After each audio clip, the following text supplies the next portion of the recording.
Сәлеметсіздер ме балалар, қалдерің қалай демалып жатсыңдар?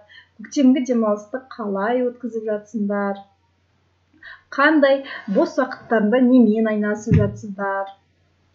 Осы сұрақтардың жауабын балалар сіздер маған WhatsApp желісі арқылы аудио немесе видео түсіріп жіберулеріңізге болады.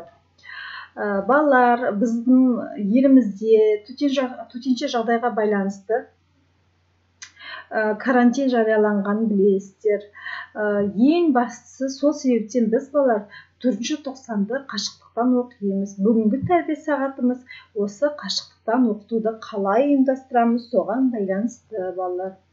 Енді балалар, осы қашықтықтан оқытуды айтпас бұрын сіздерге ең бірінші байлығымыз денсаулық туралы айтқым келеді балалар. Денсаулық бірінші байлық, себебі деніміз сау болса, айналамыздағы ата-анамыз, ағайын-тумамыз ауырмаса, біздің де ойымыз жайлы, берілген тапсырманы уақытылы орындауға тырысамыз.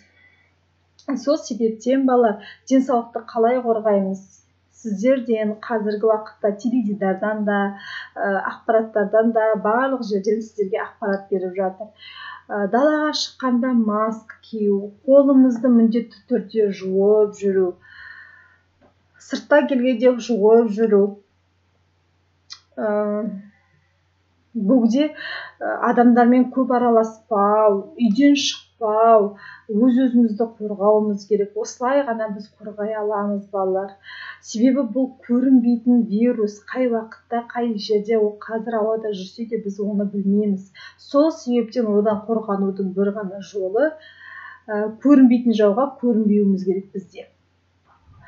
Оған да біз оған көрінбеуіміз керек. Сол себептен үйде отырайық. Үйде не істейміз?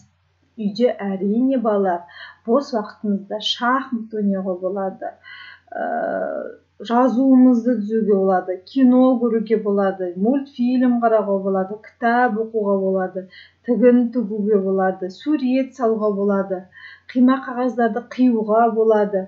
Көп шараларды істеуге болады балалар. Сол себептен балалар, бос уақытымызды тиімді пайдаланып үйренейік. Енді қашықтықтан оқытуды қалай ұйымдастырамыз? Міне, дәл осылай ұйымдастырамыз.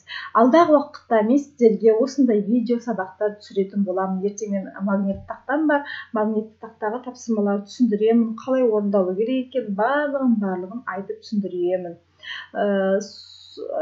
Соған тапсырмалар беремін, үй тапсырмасын беремін. Және де балапан телеарнасы арқылы сағат 8:20-да біздің 2-ші сыныптың тапсырмалары болады, онлайн сабағы болады. Әр онлайн пән 10 минуттан болады. Ол 10 минут сабақ оқимыз деген сөз емес. 10 минут теледидардан көреміз, қалған тапсырманы өзіміз отырып орындаймыз. Бірінші теледидардан барлық пәннің, мысалы қазақ тілі көрсетеді, одан кейін математика, одан кейін әдебиет көрсетуі мүмкін, соларды көреміз де, соны қарап алғаннан кейін барып, берілген тапсырмаларды орындаймыз. Ол тапсырмалардың орындалуын мен қадағалаймын. Оны мен қалай қадағалаймын? Яғни сіздер маған оны WhatsApp желісі арқылы уақытында, міндетті түрде уақытында беріп отырасыздар. Себебі уақытында орындалған тапсырманың міндетті түрде оның нәтижесі болады. Яғни одан үйренуге болады. Егер сіздер бұл тапсырманы берілген, мысалы математикадан бір тапсырма берілді, оны уақытында орындаған жоқсыздар. Одан кейін екінші күннің тапсырмасы кетті. Себебі бірінші күндегі тапсырманы түсінбей қалсақ, екінші күндегі тапсырманы түсінбейміз. Екінші күндегі тапсырманы түсінбесек, үшінші күндікін түсінбейміз. Сол себептен уақытында тапсырманы орындауға тырысыңыздар. Тапсырма көлемін өте көп қылып бермеймін. Өздерінің орындай алатындай көлемінде ғана беремін. Егер түсінбей жатқан жағдайда, тағы да бір сұрақтарыңыз болған жағдайда, WhatsApp желісі арқылы сұрауларыңызға болады, балалар. Және де БЖБ, ТЖБ тапсырмалары алдағы уақытта мамаларының электронды почта жәшіктеріне жолданады. Сол арқылы алуына болады. Және не айтам сіздерге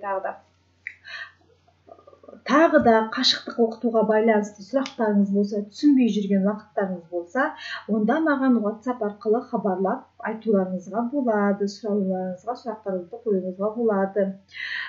Бізде балапанда 8:20-да басталады сабақ. Біз оған таңертең 8-де тұрып, шайымызды ішіп, кәдімгі оқу құралдарымызды әзірлеп, теледидардың алдына, теледидар болмаса телефоннан қарайтындарыңыз болса, телефонды ыңғайлап қойып, тапсырмамызды орындауға, керек жерін түртіп алуға дайын отырайық. Бүгінгі шағын ғана сіздерге берген ақпаратым осы, балалар. Сіздерді жақсы күнде кездескенше деймін сіздерге. Сіздерді өте қатты сағындым. Өздеріңізді сақтаңыздар, үйде болыңыздар.